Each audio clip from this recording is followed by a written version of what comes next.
stretch there where you guys cut it pretty close with Dawson, got going, and then where did it go from there? Yeah, I just thought it was kind of like in the first half. You know, we get off to the good start, and we kind of get caught up in, you know, I think a style that probably benefits them a little bit more. And we got in the habit of taking some quick ones,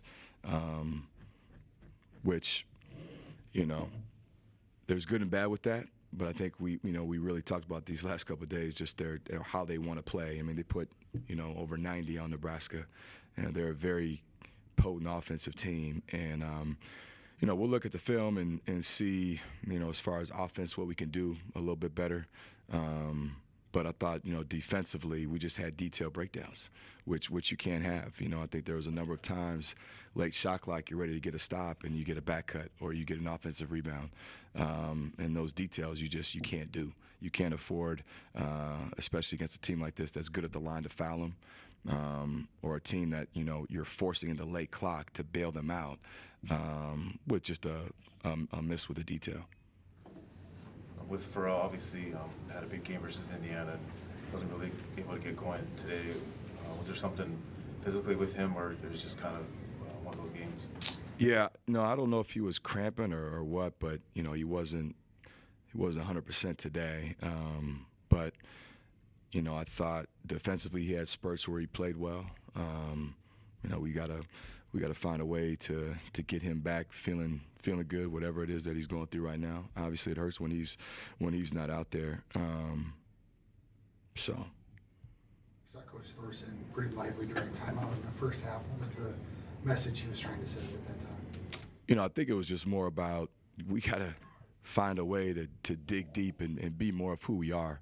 And again, I think that goes back to kind of stretches where we lose our way a little bit just from our identity and who we are. And again, it's part of this team's process. When you're up against it and things aren't going your way, you got to be able to fall back on something. And we've got to be able to continue to remind them that when we do what we do, it's good enough.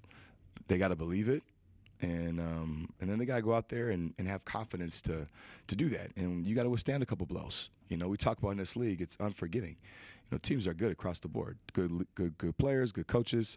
You're not going to walk in and just have your way with anybody. And so when your back's up against it or you have adversity, you got to find a way to withstand a couple punches and be able to punch back. So that was kind of the message there. How much of this team's identity is offense, and when you guys aren't shooting the ball that well, does that carry over to the defense? I think it's human nature. I think we got to fight human nature right now. When obviously when your offense is flowing, it's a lot better to play defense, and your defense is sharper. When it's not, that's the human nature part. Can you still get stops? Can you still emphasize the defensive side of the ball when offensively it might not be going well for you? And I think we got to do obviously a better job of that, of being a team that, again, we can score, but you can't rely on that, because it's going to be nice where shot doesn't fall, whether they're good shots, bad shots, wide open shots. We've got to have a more defensive identity in those times. And what did you think of the quality of shots from deep? I want to definitely look at it. I thought late especially, I thought we had some kick-out threes that were open, that were pretty open. The only ones I didn't quite like, I know we had some that were off of one pass. And, again, those are tough. I don't want to completely change how we've played and what's made us good. But at the same time, I told our guys we got to understand the kind of the rhythm of the game a little bit. But that'll be something we take a look at during film and figure out what we need to execute better as far as offensive shooting. But I thought we had some that were pretty open, and I want our guys to be confident. I want our guys to not be looking over at the bench or second guessing, because we do have guys that can shoot it, and I want them to feel confident stepping to the line and having faith that they're going to knock it in. Dawson played with a lot of confidence today. What do you think you attribute that to? I think he's a good player, and I think he caught a rhythm. I think we're trying to get him stuff more at the rim, whether it's off a cut or off a drive, off a post up. trying to get him to attack and get to the paint and get to the rim. And I thought he did that. I think that gets him in a rhythm when he's aggressive playing downhill. I think that's a big strength of his game. What was the challenge in getting post feeds to Pharrell? Yeah, I think it's a two-way street. I think we gotta find a way to get open better as a unit in the block, and again, we work on it every day. I think guards got to be confident to face up and deliver the ball, and we can't get knocked down because that's a big part of what we do. So we've got to continue to work at post positioning, and guards got to continue to work to get it reversed or be able to face and throw it in. Again, I think. Obviously credit Iowa a little bit because they did a good job of forcing tough catches, but we still got to be able to combat that and get the ball reversed and get the ball where we need it to go. It seemed like Cam had a really strong second half. He started out really strongly. Is there any reason why he didn't really get to play until Elijah fouled out? No, I just thought there was a rhythm to it. He bounced back and had a pretty good second half. I just felt like at times we had a unit in there that was doing pretty solid. It was just nothing more than that. Can you put your finger on the shooting woes, especially from like Elijah and Cam? Elijah and Mike. Obviously they get their shots from a variety of ways, but just the jump shooting part of it. Yeah, I think sometimes the hard part is you just gotta see one go in, and those guys put in so much time shooting, and sometimes that can almost be a detriment because you shoot it so much and you practice it and you see it go in that when it doesn't in a game, it's easy to get down because you're wondering, all right, why am I not making shots, especially when they're good looks because you've worked on it so much for so long.